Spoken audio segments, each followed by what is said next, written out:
आणि एकूणच आतापर्यंत जी आकडेवारी आपण पाहतोय मिलिंद, त्या आकडेवारीनुसार आजचा दिवस भाजपचा का? नक्की भारतीय जनता पार्टीचा आजचा दिवस आहे. आपण जर पाहिलं असेल की सगळ्या ज्यावेळेस एक्झिट पोल आले त्यावेळेस नक्की संपूर्ण देशामध्ये कन्फ्यूज करण्याचा प्रयत्न झाला, परंतु निश्चित स्वरूपामध्ये भारतीय जनता पार्टी आदरणीय देशाचे पंतप्रधान नरेंद्रजी मोदी यांच्या नेतृत्वात सातत्यानं निरंतर आगेकूच करत असताना आपल्याला दिसते. आणि आपण गेल्या वेळेस सुद्धा अशाच प्रकारचा मीडिया आणि सोशल मीडियाच्या माध्यमातून गुजरातचा असो उत्तर प्रदेशचा असो जो काही एक्झिट पोल यायचा त्याच्या एकदम अगेन्स्ट असे निर्णय लागलेत. आज देखील तीच परिस्थिती आहे. सकाळच्या वेळेत जी चर्चेचा माहोल होता किंवा चर्चेचा जो कल होता तो आता 1 तासाच्या 1.5 तासाच्या फरकाने पूर्णतः बदललेला आहे. आणि आता पुढे पुढे जसं जसं जाऊ तसं नक्की भारतीय जनता पार्टीच्या बाजूने कल येईल. स्वतः कुठल्या भागात प्रचाराला गेला होता? मी स्वतः पहिल्यांदा तेलंगणामध्ये होतो, नंतर मध्य प्रदेशमध्ये जे मध्य प्रदेशचे मुख्यमंत्री शिवराज सिंग चौहान साहेब आहेत त्यांच्या शिवोर जिल्ह्यात बुधनी या मतदारसंघामध्ये होतो आणि त्याच्यानंतर परत सिकंदराबादचा इन्चार्ज म्हणून तेलंगणात होतो.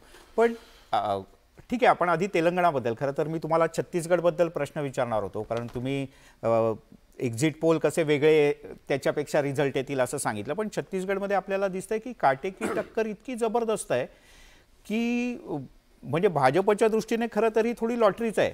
अदरवाईज असं वाटत होतं की भाजपचं फार काही इथे राहणार नाही, छत्तीसगड हे निश्चित काँग्रेसकडे राहील. तर काय इकडे केलं भाजपने?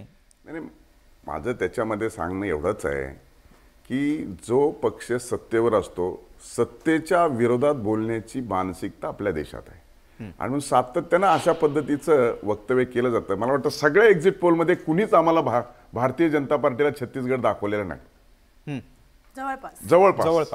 पण आता मात्र छत्तीसगड जिंकताना दिसतोय. भारतीय जनता पार्टी निरंतर ही सामाजिक असेल, लोकांच्यात असेल, राजकारणात असेल, शेवटच्या घटकाला न्याय देण्यापर्यंत असेल आणि संघटना मजबूत करण्यावर लक्ष देणारी भारतीय जनता पार्टी आहे. आणि त्यामुळे वरवर जरी आपल्याला चर्चा करणारे वेगळे असतील तरी पण जो मतदार आहे त्या थेट मतदारांना जे पाहिजे, जे आवश्यक आहे आणि त्याच्या जे दृष्टिक्षेपात नेतृत्वाने पक्षाने करण्याची आवश्यकता आहे ते भारतीय जनता पार्टी करते. म्हणून आपल्याला छत्तीसगडमध्ये आता वेगळं पाहायला. तेलंगणा थोडक्यात तेलंगणामध्ये जे झालेलं आहे तर वास्तविक पाहता मी जगतियाल डिस्ट्रिक्टला पहिल्या फेजमध्ये होतो इन्चार्ज म्हणून आणि नंतर सिकंदराबादला गेलो. परंतु एकंदरीतच जो कर्नाटकमध्ये रिझल्ट लागला आणि कर्नाटकच्या रिझल्टचा परिणाम प्रत्यक्ष अप्रत्यक्षरित्या तेलंगणावरती झाला आणि निश्चित स्वरूपामध्ये जी केसीआरची अँटी इन्कम्बन्सी होती त्याच्यामध्ये आम्ही सेकंड फेजला होतो.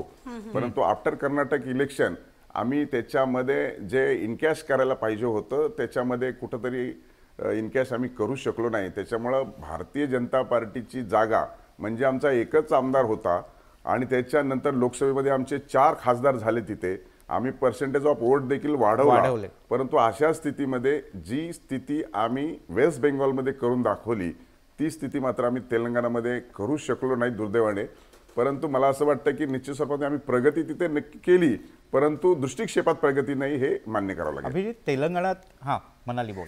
तुम्ही आता प्रगतीचा उल्लेख केला आणि एकतर बुधनीचा उल्लेख केला, त्याला जोडून 2 प्रश्न आहेत, ते एकमेकांना अनुसरून आहेत. बुधनीमध्ये तुम्ही गेला होतात, शिवराज सिंगची योजना तिथे यशस्वी ठरलेलीच आहे.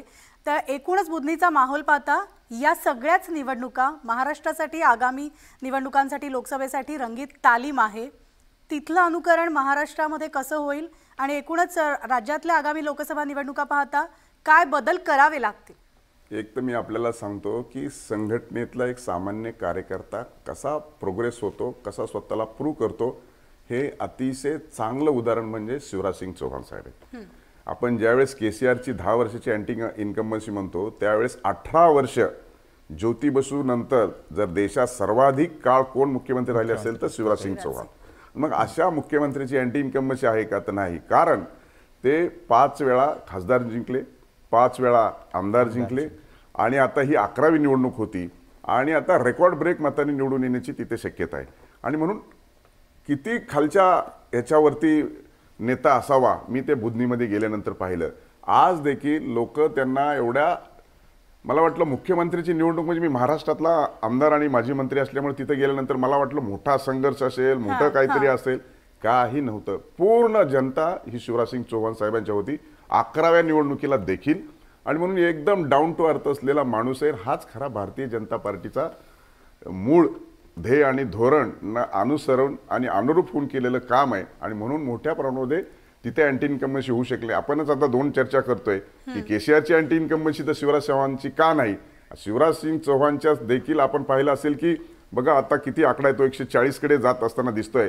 मध्य प्रदेशमध्ये सरकार येईल की नाही असं म्हटले आणि ज्योतिरादित्य सोडल्याच्या पण काँग्रेसमधून फुटल्याच्या नंतर भाजपला फटका बसेल म्हणताय पण फटका बसलेला नाहीये. म्हणून केंद्रातल्या अनेक दिग्गजांना त्या राज्यात उतरवायला लागलं ना. जर का एवढं तुमचं काम होतं, केडर होतं, योजना होत्या, तर केंद्रातल्या मंत्र्यांना आणि खासदारांना का उतरवायला लागलं. मी आपल्या माहितीसाठी सांगतो, भारतीय जनता पार्टीसारखी कोणताही व्यक्ती मोठा आणि छोटा नाही. जे भारतीय जनता पार्टीला वाटतं ते भारतीय जनता पार्टी कधीही केव्हाही किती मोठ्या व्यक्तीला छोटं करते आणि किती छोट्या व्यक्तीला मोठं करते हे अनेक वेळा आपण पाहिलेलं आहे.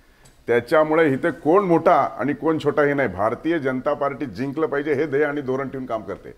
त्यामुळे इथं गट तट नाही आणि परिवारवाद अजिबात नाही. आणि जर कौल बदलला, जर काही अपेक्षित नाही घडलं तर दिल्लीमध्ये फ्लाईट सुद्धा बुक केलेल्या आहेत अशी सुद्धा चर्चा सुरू आहे. निकालानंतर जे काही कौल येतील तर ती पण एक तयारी आहे. एकंदर पळवापळवीचं राजकारण. नाही, मला वाटतं जवळपास